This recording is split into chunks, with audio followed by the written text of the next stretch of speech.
2016, we're talking about the big GOP debate that will be in Cleveland on Thursday. So we brought in Ryan Salzman from NKU to break down what we should be watching for. And man, oh man, when you're talking about 17 candidates whittled down to 10 that will be speaking in the televised debate, that's hard to do. It is hard to do. It's not, I'm glad I'm not in the position of having to choose. And actually one of the real outlying questions right now is, will there be 11? There's an outside chance that they could decide to bring on an 11th, and then that decision between Chris Christie, John Kasich, and Rick Perry becomes kind of a non-issue if they bring on 11. But right now they're sticking to 10. Okay, so locally, Rand Paul, he's in. He's in. John Kasich, as you said, on the bubble, but most likely he's on the bubble, but he's pretty solidly at number 9 or number 10. So right now the prevailing wisdom is that he's in as well. Okay, legitimately, how do you get out of the way of Donald Trump?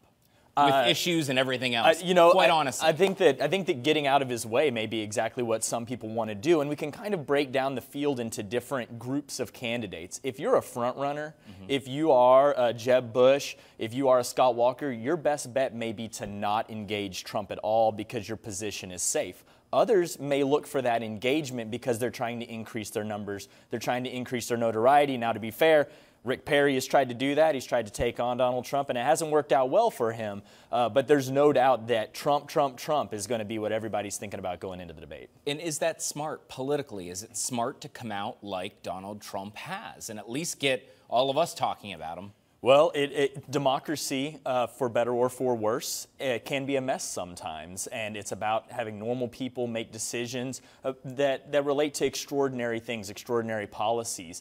The point is to win. The candidates want to win. Right now, the winner is Donald Trump. Talk about kind of some of the rhetoric, though, behind that and what he said.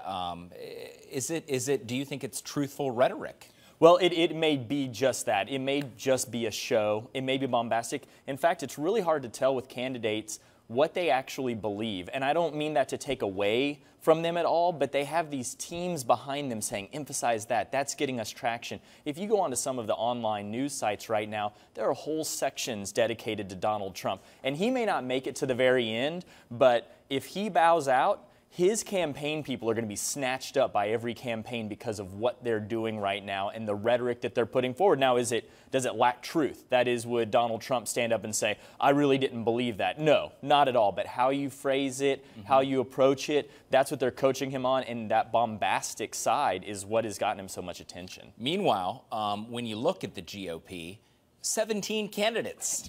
Right. I mean, how do you uniformly push somebody forward with a message that represents clearly a party that's very divided? Well, the question becomes really, when does the first one drop out? Okay. That's when we'll get some clarity. Because of the sheer number, that could be a long time coming, meaning that clarity may also be a long time coming. But once the first one drops out, others will follow quickly, and then I think you'll have a message start to emerge. But the reality is we're 14, 15 months away from an election. We are most of a year away from that field really winnowing itself down. But the Republican Party also really hasn't done itself a whole lot of favors by divvying up the early primary states in a proportional way. So everybody's going to get their 1, 2, 3 votes for a good month or so, and everybody thinks that they're going to win right now. You even look at John Kasich running in 9th or 10th, raises $12 million. So clearly people think he can win. A lot more to come. Thanks, brother. Appreciate you coming in and for that perspective. So stick around. So much more.